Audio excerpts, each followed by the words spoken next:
Baik, selamat malam semuanya. Di sini kami akan mempresentasikan proyek akhir kami, yaitu dengan judul proyek kami pengembangan sistem login berbasis web untuk deteksi anomali menggunakan K-means clustering. Kami dari kelompok 2 PSIK 23B yang beranggotakan saya sendiri Desni Paramita Purba dan rekan saya Sabrina Akpa. Oke, kita ke pembahasannya. Yang pertama itu adalah pendahuluan. Latar belakangnya, latar belakang dari proyek kami itu di mana ketergantungan semakin tinggi terhadap sistem berbasis web membuat ancaman keamanan cyber menjadi lebih kompleks. Sistem tradisional untuk mendeteksi serangan hanya mampu mengenali ancaman yang sudah dikenal, sehingga tidak efektif menghadapi serangan baru. Nah, oleh karena itu dibutuhkan metode yang lebih cerdas dan otomatis seperti K-means clustering untuk mendeteksi aktivitas mencurigakan tanpa perlu data berlabel. Penelitian ini dilakukan untuk mengembangkan sistem login berbasis web yang tidak hanya mencatat aktivitas pengguna, tetapi juga dapat mendeteksi anomali secara real-time dengan bantuan machine learning. Nah, tujuan dari penelitian kami atau proyek kami itu ada 3. Yang pertama, mengembangkan sistem login berbasis web dengan Flux untuk mencatat aktivitas pengguna. Yang kedua, menerapkan algoritma K-means clustering untuk mendeteksi aktivitas anomali dari data log internal dan eksternal. Yang ketiga, menganalisis dan mengevaluasi hasil deteksi anomali berdasarkan jumlah klasternya, nilai Silhouette score, dan threshold score anomali. Nah, selanjutnya adalah metode penelitian. Yang pertama kami lakukan adalah pengumpulan data, di mana data aktivitas pengguna yang telah dikumpulkan melalui sistem login yang mencatat informasi penting seperti IP address, timestamp, username, role, action, status code, dan URL yang diakses. Ini untuk meningkatkan akurasi analisis anomali. Data pengguna dari sistem login, data yang kami pakai ada 2 kayak yang tadi, internal dan eksternal. Data internal itu data pengguna dari sistem login dan ditambah dengan data eksternal, yaitu 20.000 data dari NASA HTTP logs.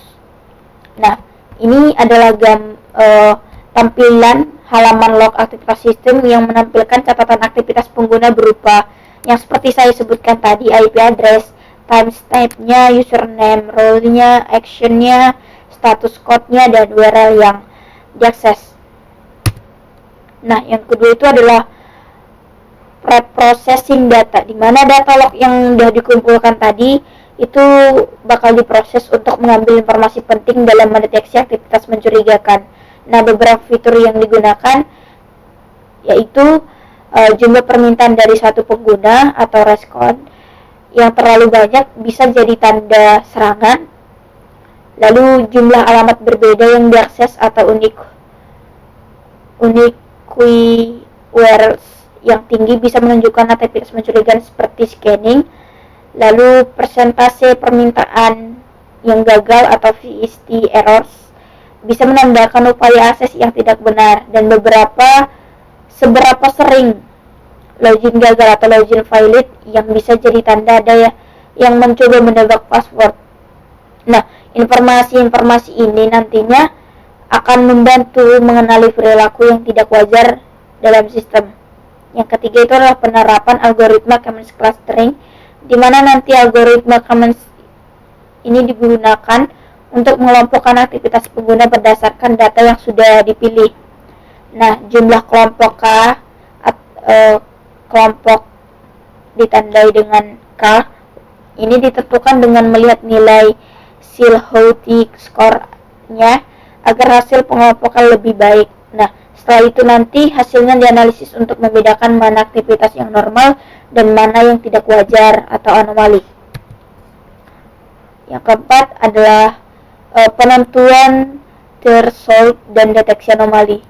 Nah, setelah klasternya terbentuk, setiap data aktivitas dihitung anomali skornya berdasarkan jarak ke centroid cluster terdekat.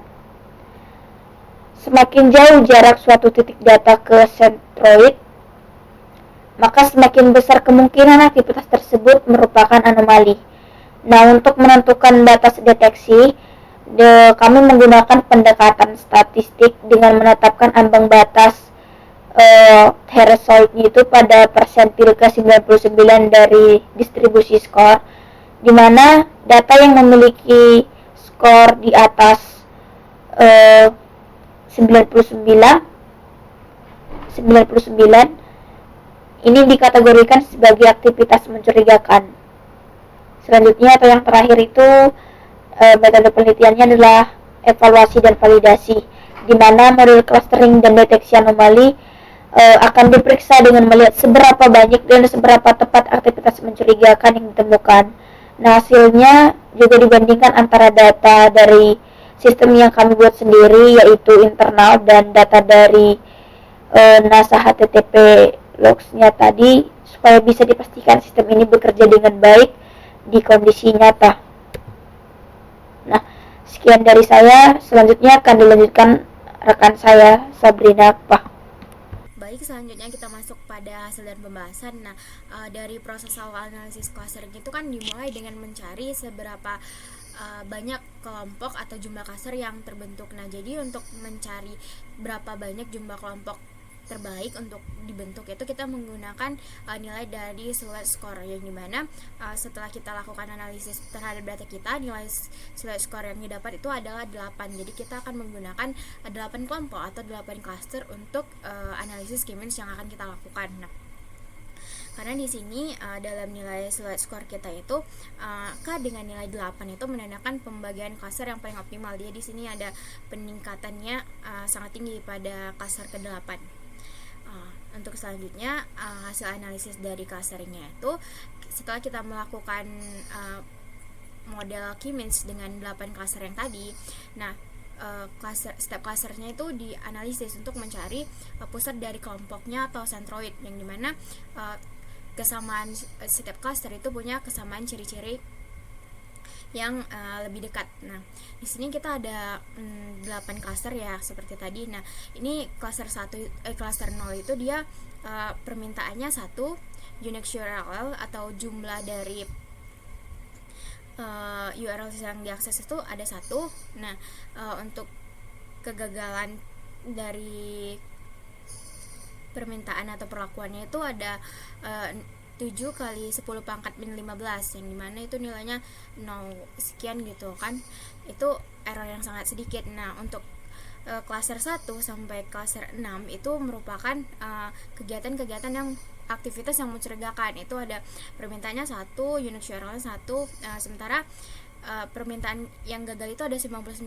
Nah, itu tergolong kegiatan yang mencurigakan. Sementara untuk cluster ke-7 ini dia dengan permintaannya itu yang paling banyak dan unique URL-nya itu yang paling banyak, dan walaupun errornya itu termasuk sedikit 0,51, tapi aktivitas seperti permintaan yang terlalu banyak dan terlalu banyak pengaksesan terhadap sistem kami itu dia termasuk ke dalam mencurigakan.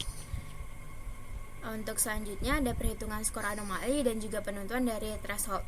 Nah, di sini kita itu setelah melakukan clustering, kita itu menghitung skor anomali berdasarkan jarak dari pusat klasternya. Nah, jadi semakin jauh jaraknya maka besar kemungkinan itu adalah anomali. Nah, di sini ini kan thresholdnya kita udah nentuin bahwa thresholdnya itu kita pakai persentil yang ke 99. Jadi kalau misalnya skor dia itu lebih dari 99%, maka itu dianggap anomali. Nah, di sini tuh ada threshold yang udah dibuat garis thresholdnya, maka semakin jauh dari threshold atau semakin besar maka itu termasuk anomali. Nah, untuk nilai dari threshold yang kami tentukan itu ada 1,24.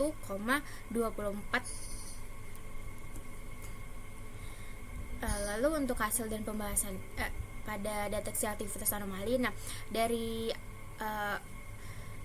jarak data ke pusat cluster, terus juga dari perhitungan dari skor anomali itu. Nah, dari batas threshold tadi kita 1,24. Nah, itu kita menemukan ada 233 aktivitas yang tergolong mencurigakan.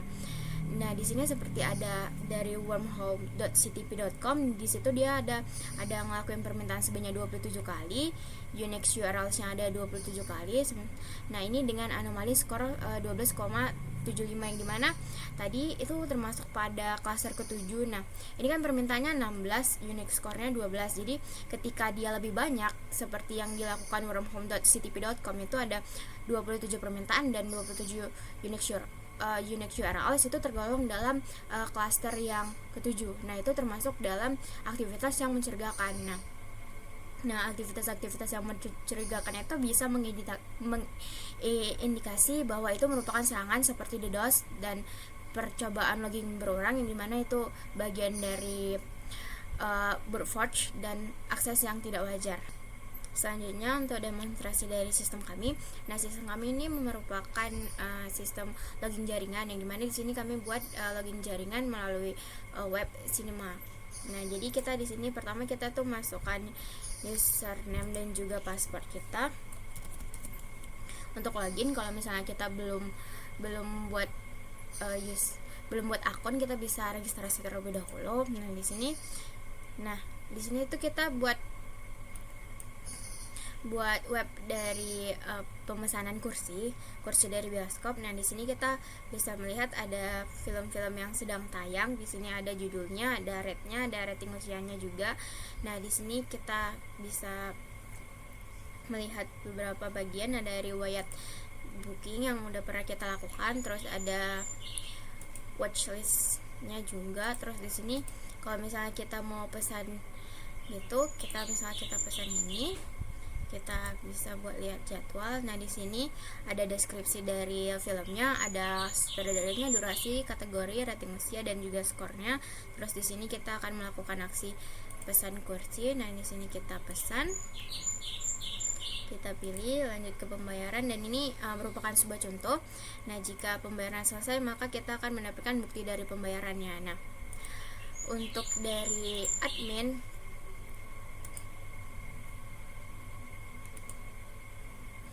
ini merupakan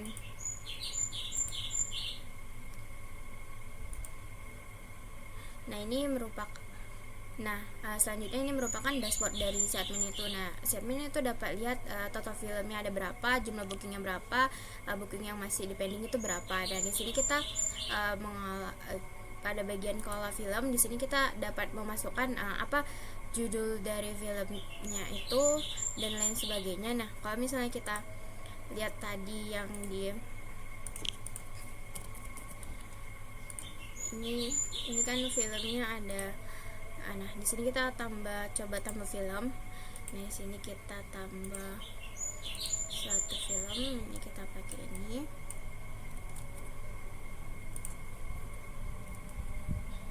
Untuk deskripsinya kita masukkan.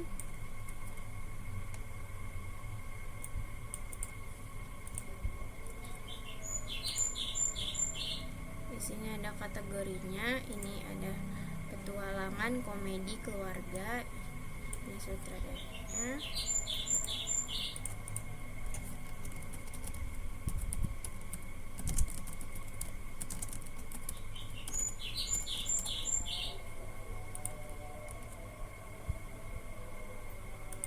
Untuk durasinya itu ada 1 jam 41 menit. Terus juga rating usianya G.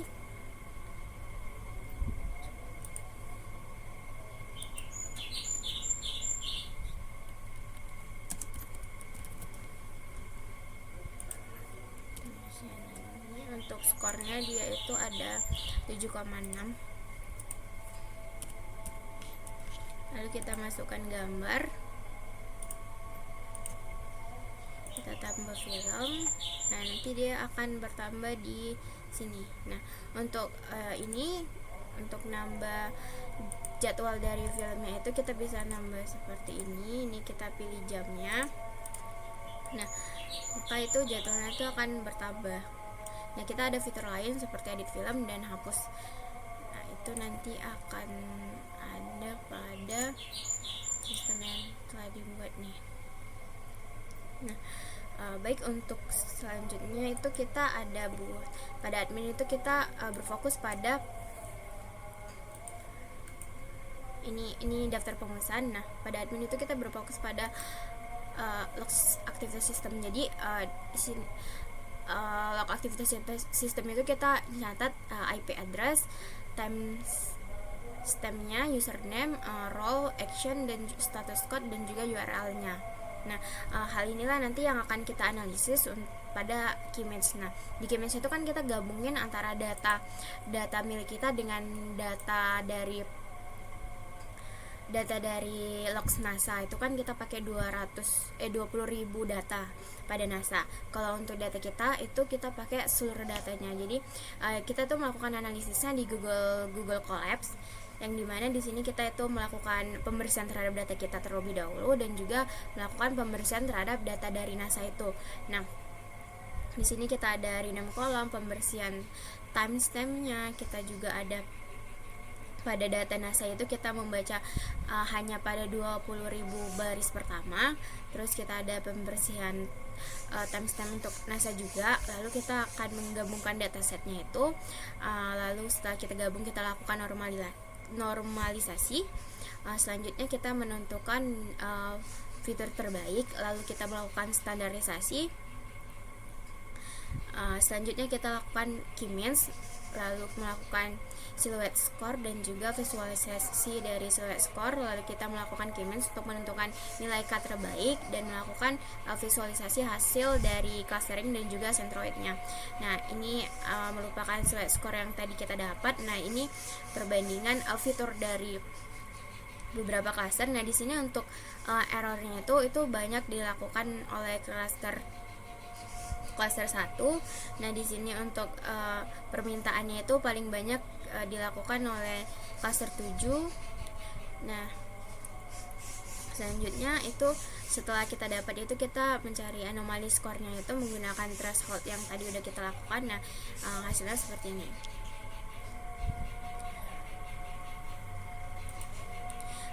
Jadi untuk kesimpulan dari project kami itu udah berhasil membuat sebuah sistem logging berbasis web dengan framework dari Flash yang akan mencatat aktivitas dari pengguna dengan lengkap seperti IP address, waktu akses, dan lain sebagainya, yang dimana data itu akan kita simpan dan juga kita analisis dengan tambahan data dari NASA pada Google Colab.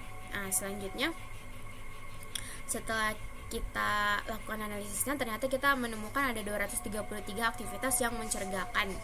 Nah, lalu kita membuat 8 label dengan clustering menggunakan Keymanage-nya tadi.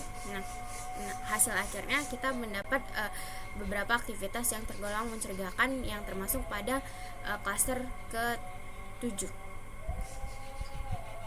Mungkin segitu saja yang bisa kami sampaikan dari kelompok 2. Lebih dan kurangnya kami mohon maaf dan terima kasih.